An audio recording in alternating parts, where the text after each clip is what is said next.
Hello, my name is LaShonda Franklin, and today I'm going to be sharing with you a story with a twist.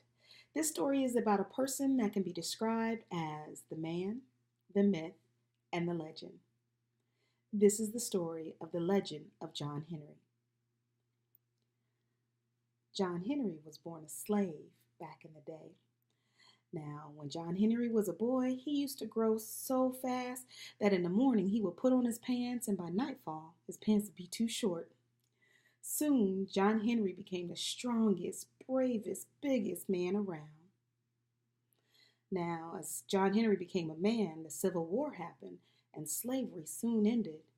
John Henry was afraid. What was he going to do for work? What was he going to do? Who was going to hire him?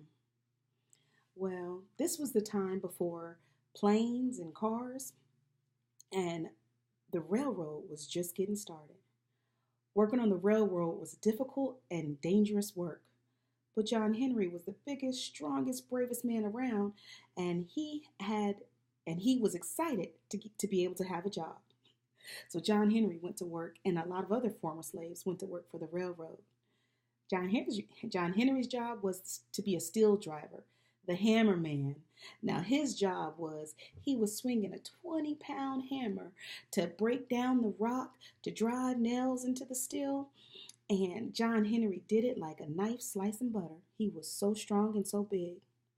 All of the men loved working with John Henry. Not only did he do the work of 3 men, but boy, John Henry had a voice like an angel. He would sing as he would cut it through the rock. He would sing as he would drive the nails, and it made the workday so full of energy and so fun. The men loved working with him. Well, they'd been working on the railroad for quite a while when all of a sudden they got to this big old huge mountain, Mount Big Bend. Now this mountain was so big that the railroad tracks couldn't go around the mountain. They had to go through the mountain in order to make their time. John Henry stood back, looked at that mountain, looked at his boss and said, "Boss, we can do this. It's no problem." And he picked up his 20-pound hammer and he began hammering and hammering, and the men all joined in. Now they worked tirelessly day and night and day and night, but the railroad boss just wasn't happy with the work they were doing. "You guys aren't going fast enough. You need to be quicker. If you don't go quicker, I'm going to fire all of you." Now the men, this worried them. If they couldn't have this job at the railroad, where else would they work? What else would they do? They couldn't be fired. So they worked harder and longer and tried to work faster. But the boss wasn't always happy. One day they were working in the hot, sweltering sun, just working, when all of a sudden they heard this big commotion. Here comes this machine that was spitting steam and spitting fire with a big old huge drill bit on it. Out walks this little salesman with this little funny suit on, and he goes up to the railroad boss and says, "Boss, I got this machine over here for you that can drill rock faster than any man." Any man? Of course the boss was interested.